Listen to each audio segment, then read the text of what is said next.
nongeye kwishimira ko nyakiriye mu kiganiro Pierre Vivante. Je suis heureux que tu m'accueilles dans cette mission de la communauté Pierre Vivante. Nazanye umutwe w'amagambo uvuga ku bakozi b'Imana.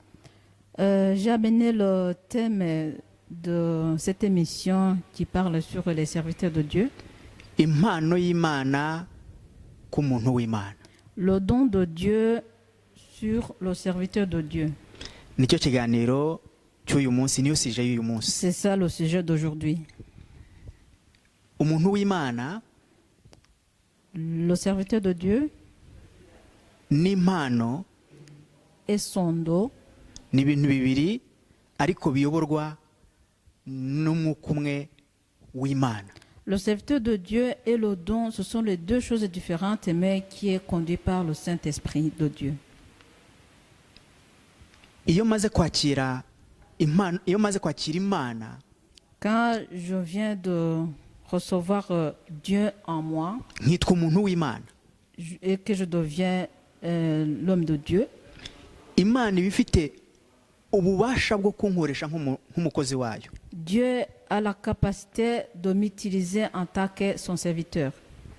Iyo nkora nk'umukozi w'Imana ntabwo nkora mu izina ryanjye, nkora mu izina ry'uwantumye. Lorsque je travaille pour Dieu, je ne travaille pas comme moi, je travaille dans le nom de celui qui m'a envoyé.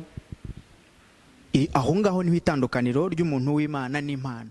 C'est ça la différence entre l'homme de Dieu et le don de Dieu. Impano iri ukwayo, le don est à part, nanjye nk'umuntu w'Imana ndi ukwanjye. Et moi en tant que serviteur de Dieu, je suis à part.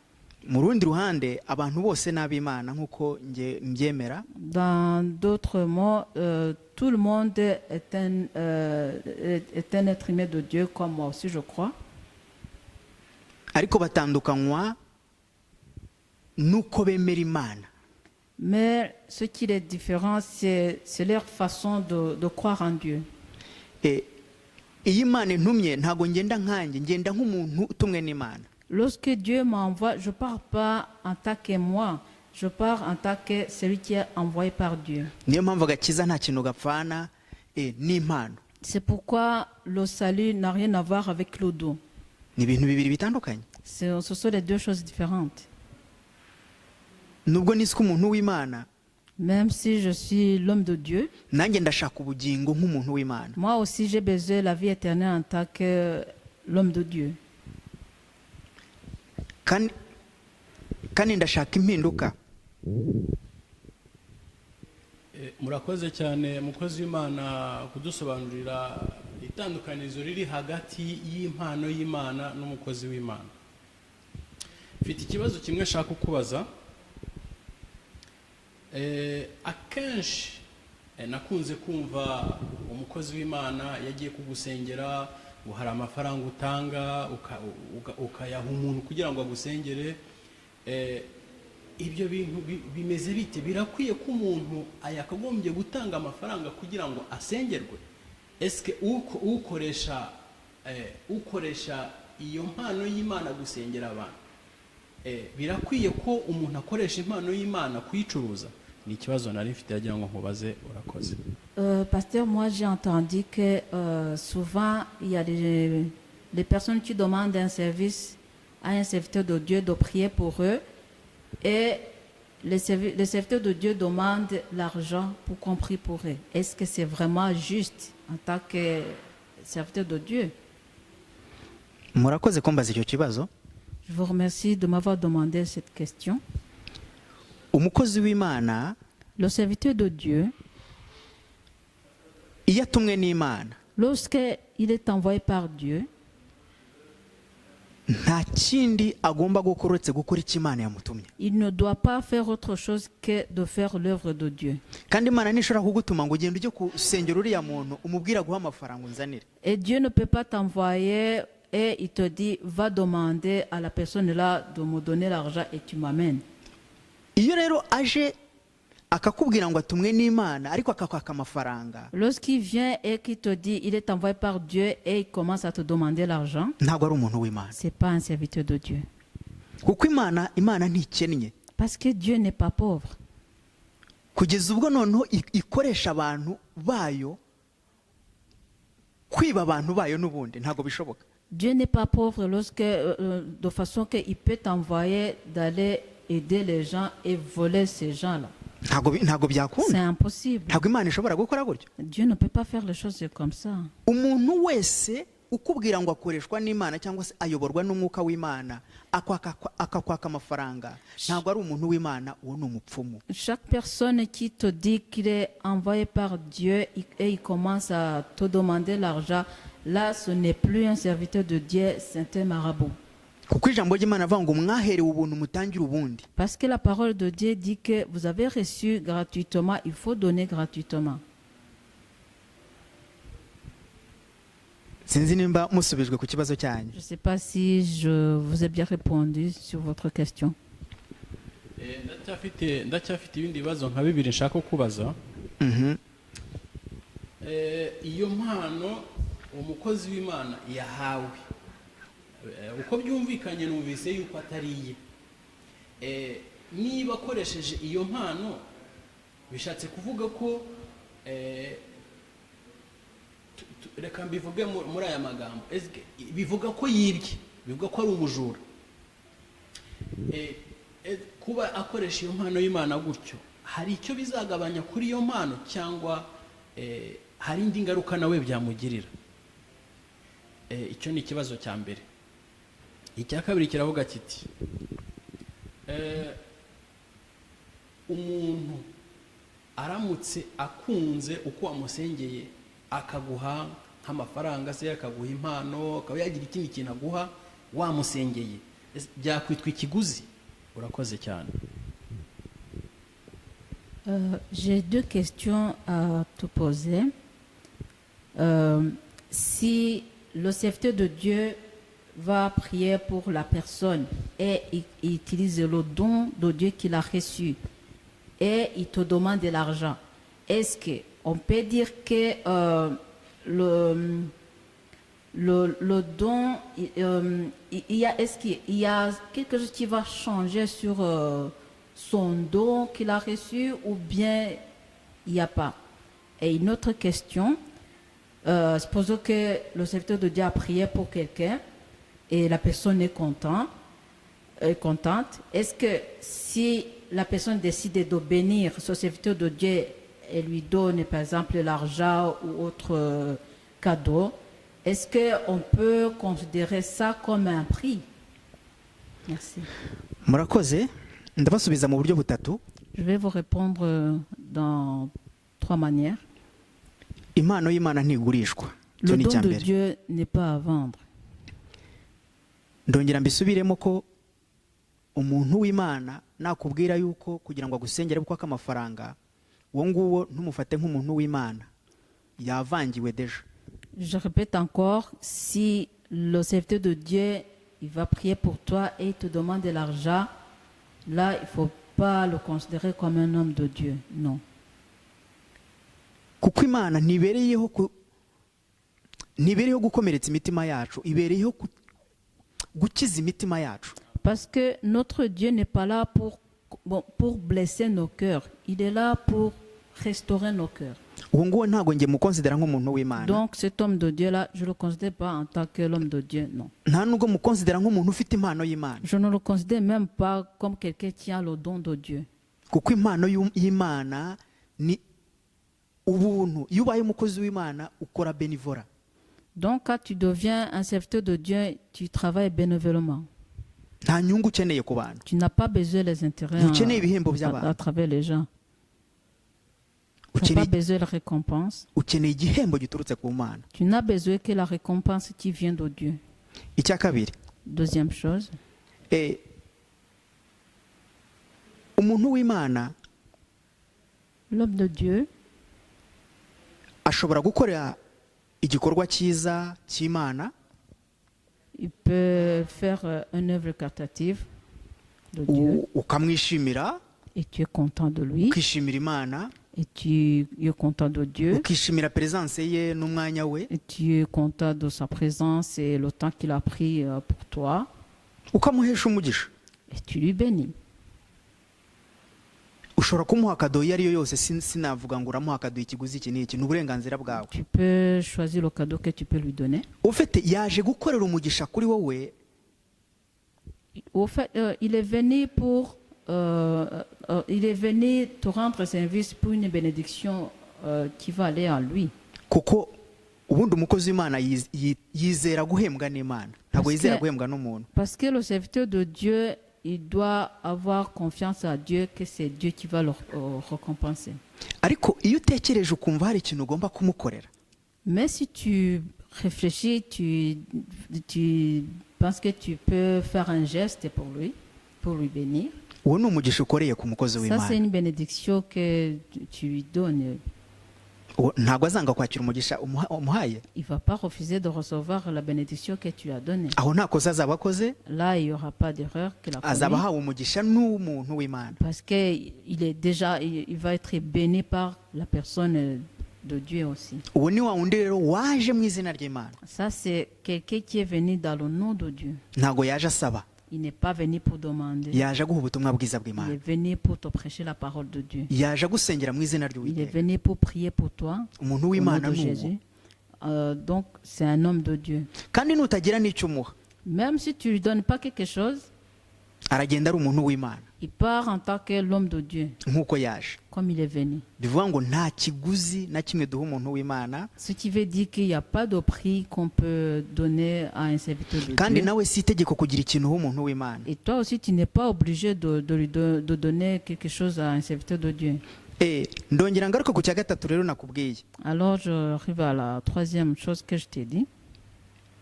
ushobora kuba umuntu w'Imana ukagira impano y'Imana, Tu peux être un serviteur de Dieu et avoir un don de Dieu, ariko ukavangirwa. mais tu es mélangé par d'autres esprits.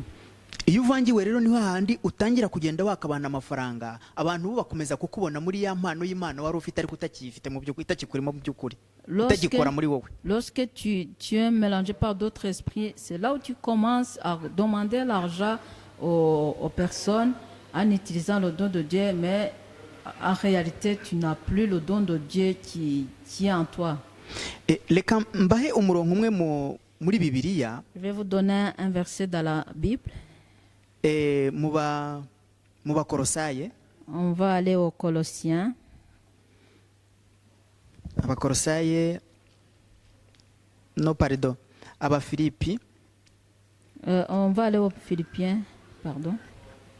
Abafilipi igice cyaho cya 4, Philippiens, chapitre 4, verset 17. Turasoma umurongo umwe. on va juste lire verset 17. Nyamara burya si impano nshaka, ahubwo nshaka ko imbuto zanyu zongerwa kuri mwe.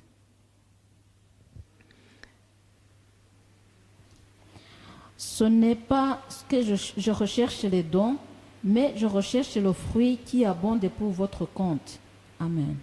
Imana ishimwe cyane. Que Dieu soit loué. Ahangaha Ici,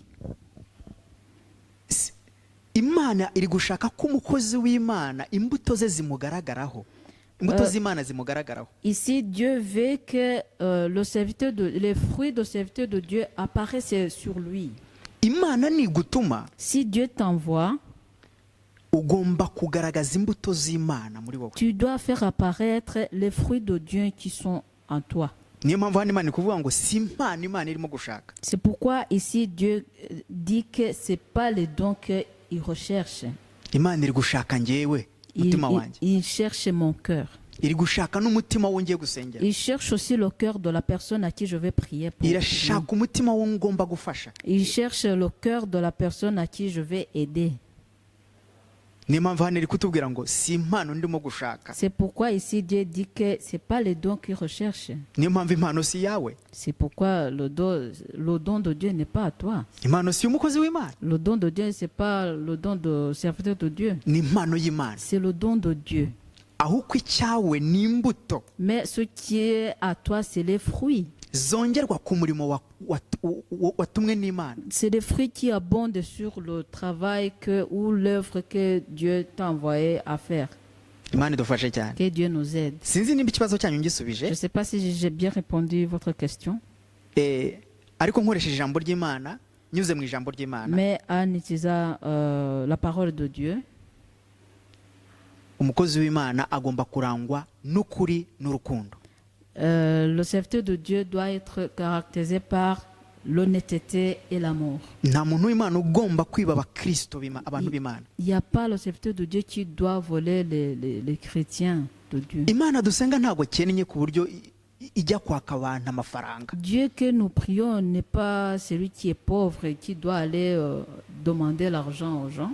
Iyo watserera abantu amafaranga, ahubwo urakennye muri wowe, kubera bwa bukene ufite muri wowe, wumva ko ugomba gukoresha impano y'Imana kugira ngo ugire ubuzima. Ibyo rero urimo kurwanya Imana mu bantu b'Imana. Lorsque tu vas prier pour les gens et que tu demandes de l'argent, c'est que en toi tu es déjà pauvre et toi tu veux utiliser le don de Dieu pour les gens, pour demander l'argent aux autres. Alors ça c'est pas le don de Dieu que tu utilises.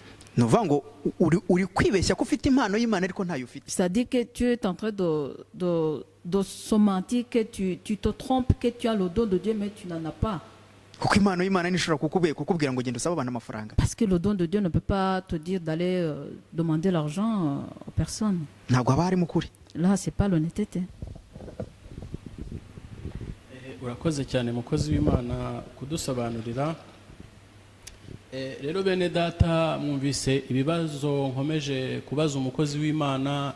Ni ibibazo mfite, ariko ndatekereza ko namwe hashobora kubamo abafite ibibazo nk'ibyo bitandukanye. Ubwo namwe muradushyiriraho komanteri zanyu, cyangwa se icyo mwashaka kubaza muraza kubona na nimero y'umukozi w'Imana kuri munsi y'ino video. Ariko reka nongere mbaze ikibazo kimwe. Umukozi w'Imana nk'umukristo aramutse abonye umukozi w'Imana afite iyo myitwarire, ko hari imyitwarire myinshi igenda igaragara mu nzu z'Imana, abakozi b'Imana bitwara nabi, hari abasengera abantu babakora ku bibero yari abadamu cyangwa se abakobwa, babakora se ku mabere. Mwene data, waba waragize icyo kibazo, wamuha impuguro yihese cyangwa wamusobanurira iki, wamuha ishusho y'uburyo yabyitwaramo? Urakoze cyane.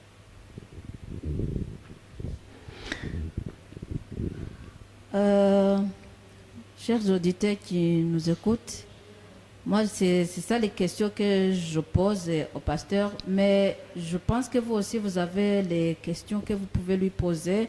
C'est pourquoi vous verrez son numéro de téléphone qui va apparaître sur la Pierre Communauté Vivante. Vous pouvez lui poser les questions via WhatsApp ou l'appeler. Mais moi, j'ai une autre question. Je vois qu'il y a les serviteurs de Dieu qui prient pour les gens, surtout qui prient pour les dames, en essayant de les toucher, soit toucher les seins ou sur leurs jambes. Est-ce que ça, qu'est-ce que tu en penses en tant que serviteur de Dieu? Murakoze. Merci. Ntabwo ntekereza ko umukozi w'Imana uyobowe n'umwuka w'Imana. Je pense pas que un serviteur de Dieu qui est conduit par le Saint-Esprit ashobora gukora icyo kintu. Peut faire les choses pareilles. Twese twarakijijwe. Nous tous, nous avons reçu le salut de Dieu. Kandi twakijijwe tuvuye mu byaha. Et nous venions de péché. Ntabwo uyu munsi nakicara ngo nkubwira ngo narakijijwe. Aujourd'hui, je ne peux pas m'asseoir et je me dis, j'ai reçu le salut de Dieu, venant du ciel. Nakijijwe ibyaha naciyemo. Donc, moi, j'ai reçu le salut de Dieu qui m'a enlevé les péchés que moi-même j'ai commis. Maze guhinduka, car j'ai été changé. Nahinduye ibitekerezo by'umutima n'iby'umubiri. J'ai changé les pensées de mon cœur et de mon corps. Bivuga ngo, ce qui veut dire, nimba mpawe gukora umurimo w'Imana, si j'ai l'obligation de faire l'œuvre de Dieu, ngomba kubaha abantu b'Imana. Je dois respecter les personnes de Dieu. Iyo umukozi w'Imana rero aje kugusengera akagukoraho, Lorsque un serviteur de Dieu vient prier pour toi et commence à te toucher, ntabwo yari yasohoka mu byo mu byaha, il n'est pas encore sorti de ses péchés. aracyari umunyabyaha mu mubiri, Il est encore un pécheur dans son corps, ariko mu magambo ni umuntu w'Imana. mais sur la parole, c'est un serviteur de Dieu. Abantu rero bajya baba abantu b'Imana mu magambo, Il y a les gens qui deviennent les serviteurs de Dieu seulement sur la parole, ariko ntibaba abantu b'Imana no ku mubiri. mais ils ne deviennent pas les serviteurs de Dieu dans leur corps. Umbajije ikibazo cyiza cyane. Tu me poses une très belle question. Gukizwa ni njyewe indani muri njye, Recevoir le salut, c'est moi à l'intérieur de moi. iyo nkijijwe imbere nkizwa n'inyuma. Quand je reçois le salut, c'est à l'intérieur et à l'extérieur. Ntabwo nshobora kukubwira ngo narakijijwe gusa ngo mbaye umuntu w'Imana, no. Je ne peux pas te dire que j'ai reçu le salut, et voilà, je deviens l'homme de Dieu. Non. Narahindutse Il faut qu'il y ait un changement. mu bya kera, Donc, je quitte les choses anciennes, mu by'umubiri les choses anciennes du corps, no mu bitekerezo bipfuye, et même dans les fausses pensées, no mu bikorwa bibi. et même dans les mauvais actes. Niyo mpamvu iyo ngiye gusengera umuntu C'est ndamwubaha. C'est pourquoi quand je vais prier pour quelqu'un, je dois l'honorer. Iyo Je le rero respecte. iyo rero mfite umwuka wo gukora ku mugore cyangwa ku mukobwa cyangwa ku mugabo, ni ukuvuga ko mu by'ukuri nta mpano y'Imana yantumye gusengera uwo muntu. Donc, quand je commence à toucher la personne, et soit sur la femme ou l'homme, c'est-à-dire qu'il n'y a pas un Dieu qui m'a envoyé d'aller prier pour telle personne. Impamvu nkoresheje ayo magambo La raison pour laquelle j'utilise ces mots, ni uko Imana isigaye ikoresha abantu batandukanye, c'est parce que Dieu utilise les personnes différentes. ikoresha abagabo, ikoresha n'abagore n'abadamu. Dieu Pardon. utilise les hommes et les femmes.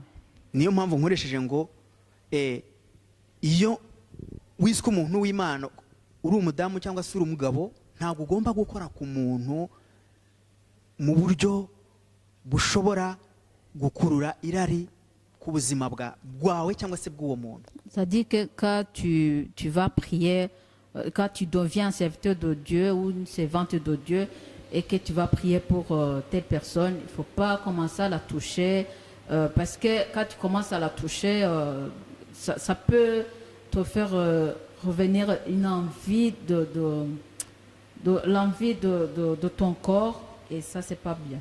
Erega niyo usengera umuntu, Même quand tu pries pour quelqu'un, si ibiganza byawe bikiza, c'est pas ta main qui guérit, si ibiganza byawe bibohora umuntu, c'est pas tes mains qui délient la personne, si amavuta umusize amubohora, c'est pas l'onction que tu lui oins qui va la délire, ni ongisi ivuye mu ijuru ibohora umuntu. c'est l'onction qui vient du ciel qui délie la personne. Niyo mpamvu ushobora gusengera umuntu kure yawe C'est pourquoi tu peux prier quelqu'un en distance kandi akabohoka. et la personne est libérée. Ntabwo abantu rero bakeneye amaboko yawe, Alors les gens n'ont pas besoin de tes bras, ahubwo bakeneye ukuboko k'Uwiteka. ils ont besoin de la main de Dieu. Abo ngo ndagira ngo mube asire rwose ko umukozi w'Imana adashobora gukorakora abantu b'Imana cyangwa se ngo akorakara abakristo. Donc là, j'aimerais bien que vraiment vous soyez assurés que l'homme de Dieu, le serviteur de Dieu, ne doit pas toucher les chrétiens ou les enfants de Dieu. Ibyo ntago biri muri vision y'Imana. Ça, ce n'est pas dans la vision de Dieu. Urakoze. Merci. nari nabajije kandi nabazaga umukristo aramutse abonye umukozi w'Imana, kuko igihe cyose aguma yitwa umukozi w'Imana, aramutse amubonye izo ngeso, umukristo yakwitwara ate? Urakoze cyane. Je demande encore si un chrétien remarque les comportements, tel comportement pareil, donc de toucher les gens et d'une façon pas acceptable.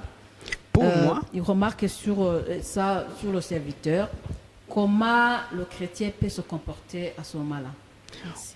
Uko nge ntekereza nk'umuntu w'Imana, Comme je pense en tant que le serviteur de Dieu, nimba uri umukristo ukabona umuntu witwa umukozi w'Imana akoze reaction nk'izo, Si tu es un chrétien et que tu vois les réactions de serviteurs de Dieu, uwo nguwo ntabwo ntukamukonsidere nk'umuntu w'Imana. il ne faut pas le considérer en tant que serviteur de Dieu. Ugomba kumukonsideramo yavangiwe ibintu bibiri. Il faut voir qu'il y a deux choses en lui. Yavangiwe, Soit il a des autres esprits en lui, cyangwa se ni umunyabyaha. ou bien c'est un pécheur tout court. Njye nuko mbifata. Moi, c'est comme ça que je prends des choses. Nuko mbifata, ntabwo umukozi w'Imana ashobora gukora amayereri nk'ayo ngayo ngo umukristo abisiporute. C'est comme ça que moi, je vois des choses, parce qu'un serviteur de Dieu ne peut pas commettre des erreurs comme ça, et moi, je les porte, non.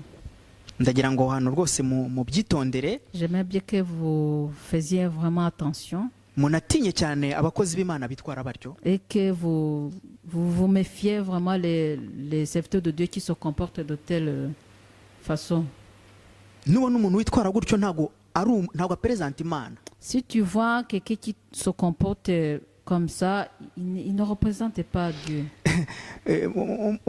Ni ikibazo gikomeye, bimeze nk'aba bandi arabyuka mu gitondo avuga ati no, nabonye papa akorera sogokuru yari umukozi w'Imana, papa yabaye umukozi w'Imana, nanjye mbana umuntu w'Imana. Ntabwo hari ibintu bitaguhindura. En fait, il ne faut pas faire comme je dis à les gens qui se lèvent et qui disent « Ah, mon père était un homme de Dieu, et moi aussi je deviens l'homme de Dieu. » Non, là, il faut voir, parce qu'il y a des choses qui ne peuvent pas te changer.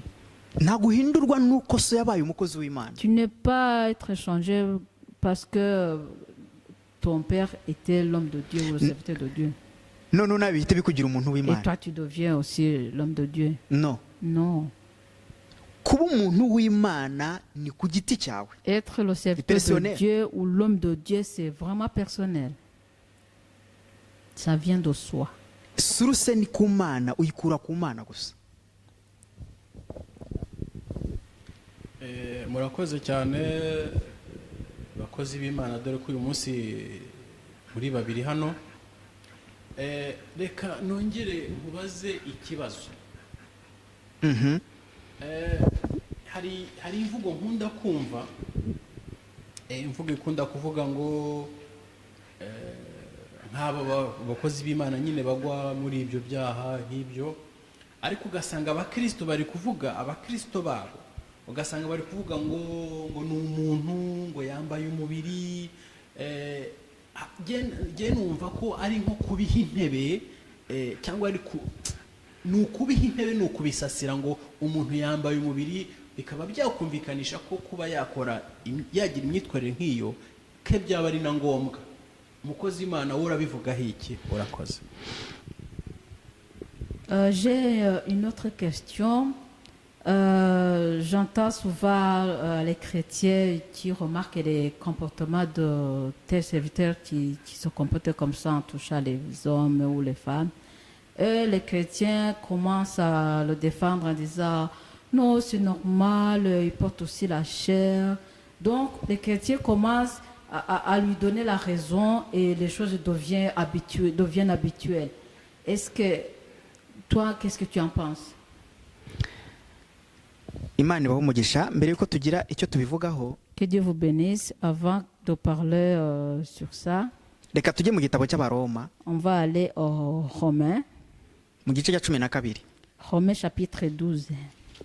kuko ntabwo ntekereza ko umukozi w'Imana by'ukuri Parce que je ne pense pas qu'un vrai serviteur de Dieu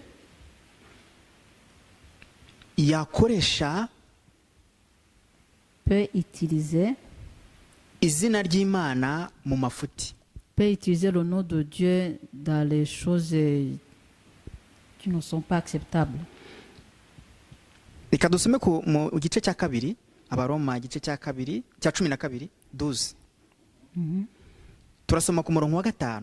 On va lire dans Romains chapitre 12, verset 5.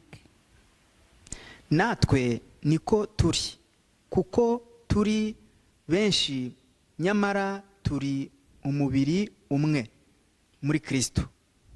umuntu wese ni urugingo rwa mugenzi we.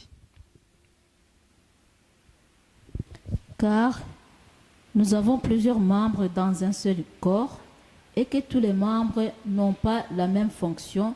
Ainsi, nous qui sommes plusieurs, nous formons un seul corps en Christ et nous sommes tous membres les uns des autres. Amen.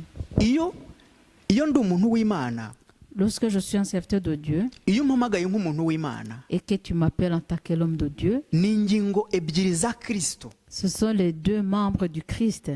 Urugingo rwanjye rugomba kubaha urugingo rwawe. Ma partie, mon membre doit respecter aussi, mon côté doit respecter aussi ton côté. Oui. Iyo rero ndashoboye kukubaha, Lorsque j'arrive pas à te respecter, ntago ndi umuntu w'Imana, là je suis pas un homme de Dieu. ntago ndi umukozi w'Imana. Je suis pas un serviteur de Dieu. Niyo mpamvu ngiye burya ntanagendera cyane ku bintu by'amatitire. C'est pourquoi moi je considère pas vraiment souvent les titres des serviteurs de Dieu. Titire ni umutima wawe uhinduka ukaba icyaremwe gishya. Le titre d'abord c'est ton cœur qui change et qui devient une nouvelle créature. Ni ukuva mu byaha C'est quitter les péchés ukajya mu bugingo, et tu vas dans la vie éternelle. ukajya muri Kristo Et Yesu. tu entres en Jésus-Christ. Nge namwe nituba umwe nk'abantu b'Imana, Moi et vous aussi, nous devenons les hommes, nous devenons un en tant qu'hommes de Dieu, tugahuzwa n'umwuka w'Imana umwe. et que c'est le Saint-Esprit qui nous conduit. Sishobora kuza kugukorakora, Je ne peux pas venir commencer à te toucher tout de suite. sishobora kuza kukwesikoka, Je ne peux pas venir t'exproquer. sinshobora kuza kugukangishira ititire yanjye. Je ne peux pas venir commencer à vanter mon titre devant toi. Sinshobora kuza kukubwira wowe uri umukristo ngewe ndi umupasiteri ugomba kumvira ibyo mvuga. Moi, je peux pas venir en te disant, toi tu es chrétien, moi je suis pasteur, il faut me respecter, écouter tout ce que je te dis. Ikindi mugomba kumenya ikintu kimwe, Aussi, vous devez connaître une chose. abantu be kubatwara nk'aho mwebwe mutareba. Il ne faut pas que les gens commencent à vous diriger comme si vous ne voyez rien. Ni gute umuntu yitwa ko ari umuntu w'Imana akaza kugukoraho ukamwemera? Comment quelqu'un te dit qu'il est serviteur de Dieu, il commence à te toucher et toi tu es d'accord avec lui. Biravuga ko nawe muri wowe hari faiblesse. Il faut avouer qu'en toi aussi il y a la faiblesse. Ugomba kumwangira, Il faut refuser. ugomba kwanga ibyo. Il faut refuser tout cela. Kwitwa umuntu w'Imana, nawe uri umuntu w'Imana, Si l'homme de Dieu, toi aussi tu es un homme de Dieu, ntabwo agomba kuguprofita. il ne doit pas te profiter. Sinzi niba ikibazo cyawe nagisubije nk'uko wakimbajije, Je ne sais pas si bien répondu ta question comme tu me l'as ariko nari posée, nifuje gukoresha iri jambo mais je voulais utiliser ce mot. kugira ngo wumve ubumwe bwanjye nawe. Oui, je voulais utiliser Nous, cette nous trouvons. parole pour que tu entendes l'union ou la relation entre moi et toi, et même les autres qui vont nous écouter. Murakoze. urakoze cyane umukozi w'Imana udushubije. Niba ntibeshya neza uko naba numvise, ko nabajije ku mukristo nyine ubona umukozi w'Imana muri izo nzira akavuga yuko yambaye umubiri, bivuga ngo niba umukristo adefanda icyo kintu, uko numvise neza biravuga yuko bari mu mwuka umwe. C'est vrai. Bivuga ko umukozi w'Imana n'umukristo we bari mu nzira zimwe bahwanyije umwuka. Urakoze cyane. Ikindi kibazo shaka kubaza, ni cyangwa se impuguro ni irihe jambo ushobora guha bene data b'abakristo, bene data dusangiye inzira y'agakiza, cyangwa se turi mu rugendo rumwe rujya mu ijuru, ko twese tubeshejwe ahangaha. Ndashaka kuvuga ko turi abapanga hano, turi muri passage, cyangwa se reka mbivuge turi muri transit. Ni irihe jambo se cyangwa ni iyihe mpuguro waha bene data babona ibintu gutyo bumva ko umukozi w'Imana niba yakosheje ari uko yambaye umubiri. Ni iyihe mpuguro waha bene data? Murakoze cyane, dusubize kuri cyangwa se hereza bene data badukurikiye iyo mpuguro mu kanya gato tugera ku musozo. Murakoze. Merci, pasteur. Si j'ai bien entendu, donc les chrétiens qui supportent que leur pasteur le touche en priant pour eux, c'est-à-dire que ce soit pasteur ou chrétien, donc tous ils ont le même esprit, donc ils partagent la même chose, quoi. Alors j'aimerais vous demander une chose. Ceux qui nous suivent et nous-mêmes aussi, nous voulons connaître, parce que nous tous, on est ici dans ce monde comme des passagers, on est dans le transit. Et quelle est la parole qui peut nous aider à bien comprendre et pour qu'on puisse bien comprendre, donc laisser la manière de se comporter de telle sorte, donc qui va nous aider pour que nous puissions toujours marcher dans le bon chemin. Imana ishimwe. Dieu soit loué. Ndacyagaruka cyane mu ijambo ry'Imana. Je reviens toujours dans la parole de Dieu.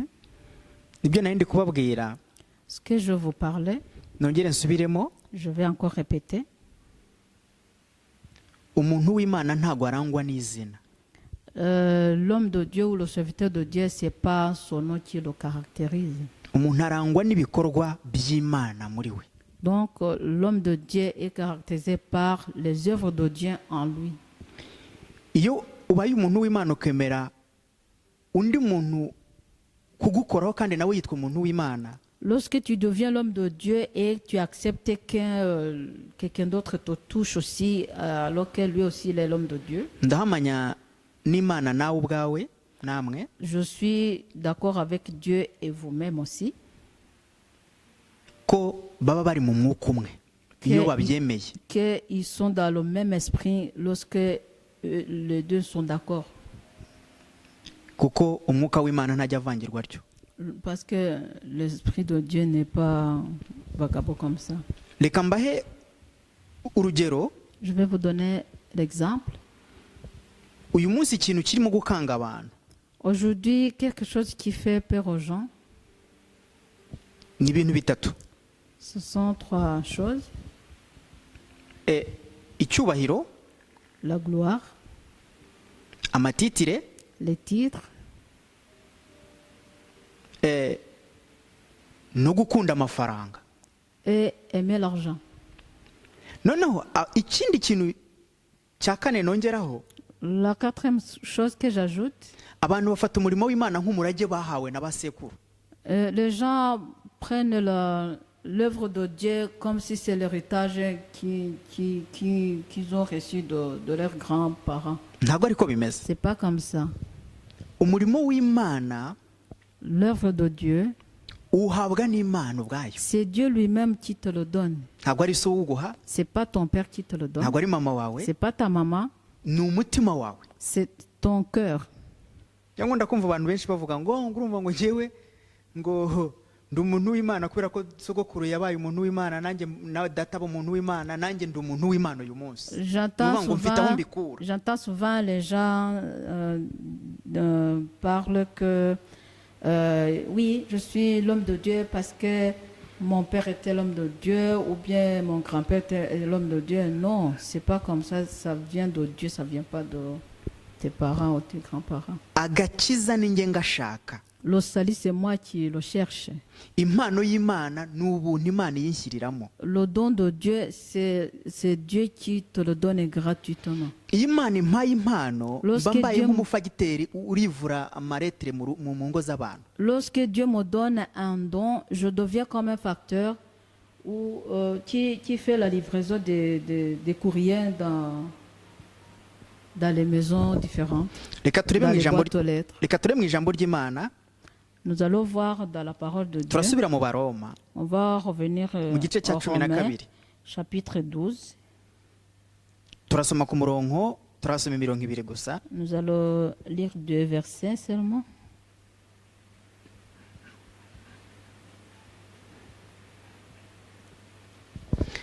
Urukundo rwanyu rwe kugira uburyarya, rwange ibibi urunuka, muhorane ibyiza. Imana idufashe cyane. Turi ku murongo wa 9, dusoma umurongo wa 9, kadusome ku murongo wa 10. Ku byo gukundana bene data, mukundane rwose, ku by'icyubahiro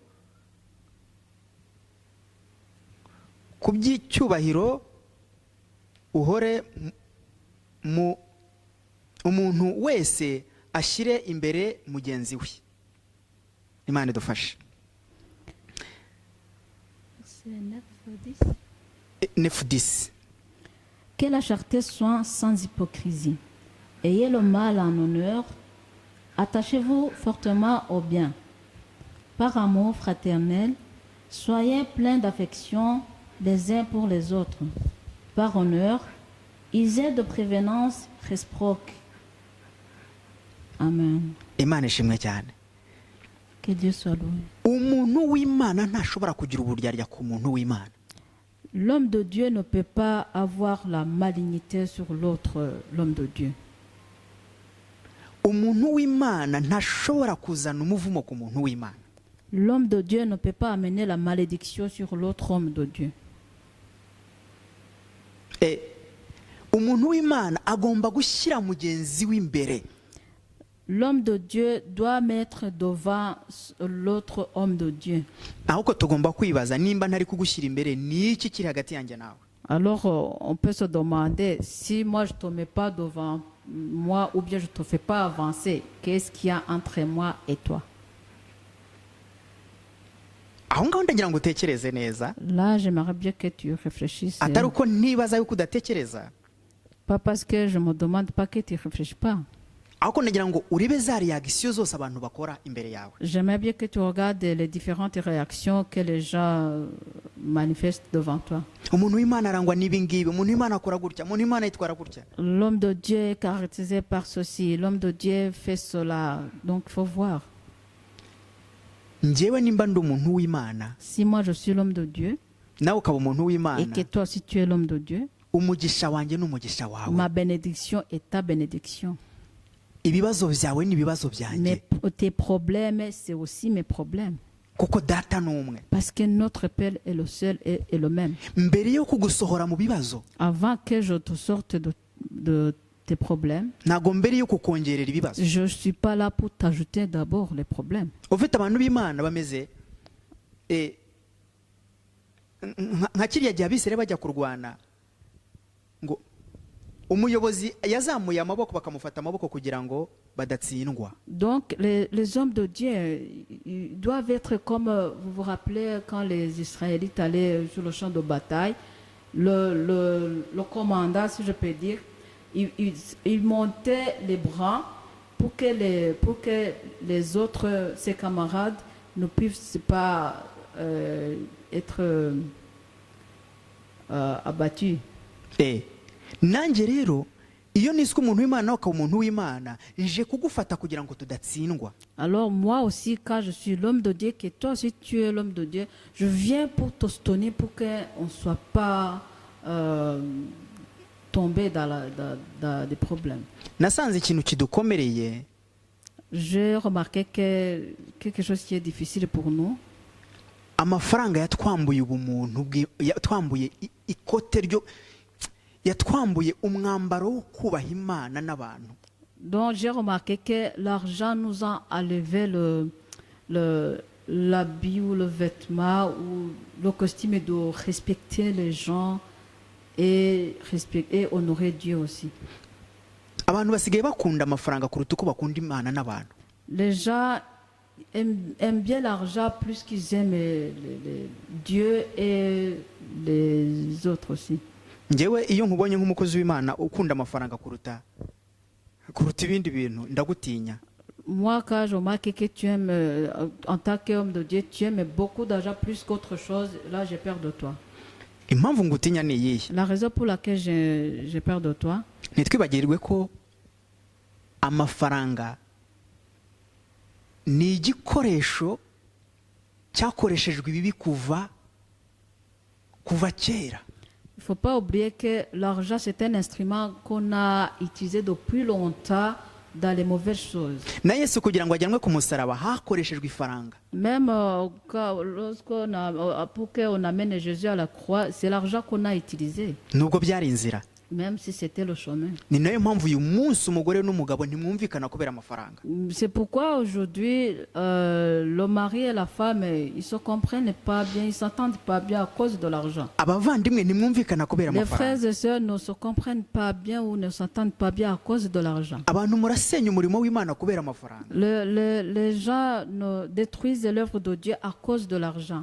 ufite reka mbabwire amafaranga twaje tuyasanga tuzanayasiga. En fait, j'aimerais vous dire que l'argent, nous l'avons trouvé et nous allons le laisser, on va partir. aussi. amafaranga ye kubambura ubumuntu. Que vraiment l'argent ne vous enlève pas votre cœur humain. nsobanura ukuntu ushobora gusenya urugo rwawe kubera amafaranga. Explique-moi comment tu peux détruire ton foyer à cause de l'argent. umuntu arakwirukanisha ku kazi kubera amafaranga. Quelqu'un te fait licencier au travail à cause de l'argent kugira ngo afate uwo mwanya. pour qu'il prenne ton poste. nyamara iby'isi ntibizashira. Mais les choses de mondaine ne vont pas finir. Hein. niyo mpamvu C'est pourquoi, ijambo ry'Imana ryavuze ngo buri muntu wese ashyire imbere mugenzi we. c'est pourquoi la parole de Dieu nous a dit que chacun puisse faire avancer l'autre. ningushyira imbere ibibazo byawe nzabyikorera dushaka ibisubizo twembi. Si je t'avance tes problèmes, je vais aussi les porter pour qu'on puisse chercher la solution ensemble. nawe ibibazo byanjye uzamfasha kubyikorera kugira ngo tubikemure. Toi aussi, mes problèmes, tu vas m'aider à les résoudre. twe kwamburwa ubumuntu n'iby'isi. Amen. murakoze cyane mukozi w'Imana. amena. murakoze cyane kuduhugura mu ijambo ry'Imana, tumenye byinshi, na bene data badukurikiye n'abazadukurikira muzamenya byinshi ku ijambo ry'Imana, muzamenya uburyo mugomba gukurikira Imana yanyu mutishingikirije abakozi b'Imana se cyangwa ibindi bintu byose biri ku mpande zanyu. murakoze cyane rero, ndashaka nsabe umukozi w'Imana tugera ku musozo, ndashaka musabe ijambo rimwe rishobora kumurikira cyangwa se kuyobora bene data mu buzima bwacu bwa buri munsi, kuko ijambo ry'Imana ari ryo rituyobora, niwe muyobozi wacu. ariko ndashaka ugenere ijambo rimwe bene data badukurikiye cyangwa se bazadukurikira rizajya ribayobora mu buzima bwabo bwa buri munsi. urakoze cyane. urangiza guha ijambo bene data, ubwo turaba tugeze ku musozo, ibindi birakurikira nyuma. urakoze cyane. Merci, pasteur, pour la parole que tu viens de nous partager pour bien nous éclaircir. J'aimerais vous demander juste une parole qui va nous guider dans son chemin, juste avant d'arriver à la fin de cette émission. Donnez-nous juste une parole qui va nous guider dans son chemin que nous sommes en train de faire.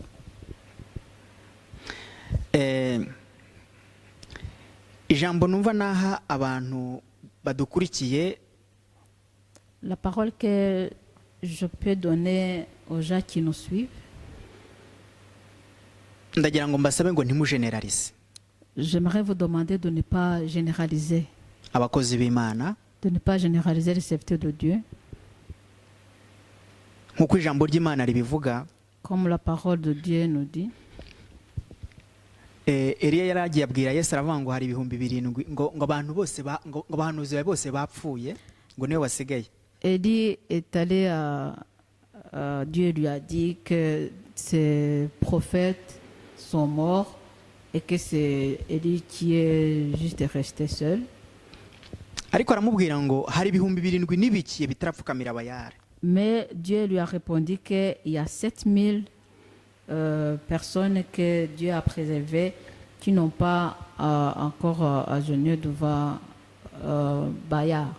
Par raporo y'ibyo twavuze byose, À propos de ce qu'on a dit, de tout ce qu'on a dit, imyitwarire y'abakozi b'Imana, les comportements des serviteurs de Dieu, ukunda amafaranga n'ibintu, aimer l'argent et les biens, ndetse tubonamo n'ibyirari, et on voit aussi une envie qui vient aussi là-dedans. ntabwo ari abakozi b'Imana bose. Tout ça, c'est pas tous les serviteurs de Dieu qui ont ça. Hari abakozi b'Imana b'ukuri, Il y a les vrais serviteurs qui existent. abo ngabo bari muri mwe. Ces serviteurs-là sont parmi vous. Abo ngabo nibo bahagurukiye gukubaha no kubahisha Imana. Ces serviteurs-là, c'est eux qui sont levés pour faire respecter l'œuvre de Dieu. Ndagira ngo nguhe ijambo wowe wakomerekejwe n'abakozi b'Imana, J'aimerais bien te donner la parole, toi qui as été blessé par les serviteurs de Dieu. haracyari ibyiringiro Il y a encore de l'espoir yuko Imana yaguha umugisha que Dieu peut te bénir, urenze uwo yaguhaye. plus que Dieu peut te donner la bénédiction plus que comme il t'avait béni avant. Ntiwizere abakozi b'Imana, Il ne faut pas faire confiance aux serviteurs de Dieu. wizere Imana kuva uyu munsi. Fais confiance en Dieu à partir d'aujourd'hui. Wizere Imana nawe ubwawe. Fais confiance en Dieu à partir d'aujourd'hui et toi-même, tu te fais confiance. Kandi nk'uko ijambo ry'Imana ribivuga ngo muzamenyera ku mbuto zabo, Et comme la parole de Dieu a dit que vous allez les connaître selon leurs fruits, batega amatwi écoute-les ariko urebe n'ibikorwa byabo. et regarde aussi leurs œuvres.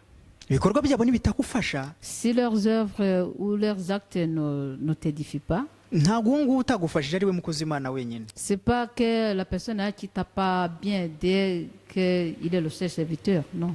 Nyura no mu zindi nzira, Tu peux hari passer dans d'autres chemins kuko abakozi b'Imana ni benshi. parce que il y a beaucoup de serviteurs. Muri bya bihumbi 7 bitapfukamiye Parmi les Bayali, 7000 personnes qui n'ont pas loué Bayard, uzahuramo n'uwo mufatanyije ukwizera gukora ibyiza. tu vas rencontrer celui à qui vous avez la même croyance pour faire du bien. Ntiwongere gutekereza abakozi b'Imana bose ko ari kimwe. Il ne faut pas Kuva uyu penser munsi. à tous les serviteurs de Dieu qui sont tous pareils à partir d'aujourd'hui. Kandi ntiwirengagize ko hari naho n'abandi bantu nabo badakunda abantu b'Imana. Mais il ne faut pas oublier aussi qu'il y a des gens qui n'aiment pas aussi les serviteurs de Dieu. Ibyo nabyo ntibigucange Ça ngo aussi, que ça ne te bitume mélange pas. uta inzira y'Imana. Que ça aussi, ça te pousse pas que ça te pousse pas à laisser le chemin de Dieu. Gusa ujye ureba ibikorwa byabo n'imico yabo. Il faut seulement regarder leurs actes et leurs comportements. Ibyo bavuga n'ibyo bakora. Ce qu'ils disent et ce qu'ils font. Ibyo nibyo bizakwereka abakozi b'Imana b'ukuri. C'est ça qui vont te montrer les vrais serviteurs de Hari Dieu. irindi jambo nshaka kurangirizaho. Il y a l'autre parole aussi par laquelle je vais terminer. Ubundi ijambo ry'Imana avuga ngo umuhanuzi yemerwa ibyo yahanuye ari uko bisohoye. Normalement, la parole de Dieu dit que le prophète est accepté lorsque ce qu'il a prophétisé est sorti. Ntabwo ari amagambo, C'est pas les paroles, hein. ni ibikorwa C'est les by'Imana. actes de Dieu. Umuntu ntaze kugukangisha ngo ndi profete, ndi pasiteri, ndi bishop, agukangishe ko ari umuntu w'Imana kandi uvuga iby'Imana by'ukuri. Que quelqu'un ne vient pas pour te dire oui, je suis pasteur, bishop ou prophète, qui te disent seulement, qui disent les choses, les vraies, les belles choses de Dieu et de la réalité aussi. Ndabasaba ngo mukoreshe ubwenge Je Imana vous demande yabahaye, d'utiliser l'intelligence que Dieu vous a donnée ukoreshe n'impano Imana yaguhaye, et que tu utilises aussi le don que Dieu t'a donné. ni discernement, Donc, il faut utiliser le discernement kugira ngo umenye umuntu muri kumwe. pour que tu saches la personne par laquelle tu es avec. Imana ibahe umugisha. Que Dieu vous bénisse. Mugire ibihe byiza. Que Dieu vous bénisse. Nyagasani Mana yacu, ndagushimiye kuba dukurikiye bose, uha umugisha buri wese kandi ukomeze imitima yabo, ni ukubayobore mu kuri no mu mwuka, kandi amagambo akomeze kubuzura nk'uko bikwiye. Ngushima ibyo ukoze, nkuragije ibiri imbere, ukomeze kubana natwe, abazadusura bose ubuzuza amagambo yawe kandi ubuzuza ubwiza bwawe, bigusabye nizeye none n'iteka ryose Yesu Kristo, amen.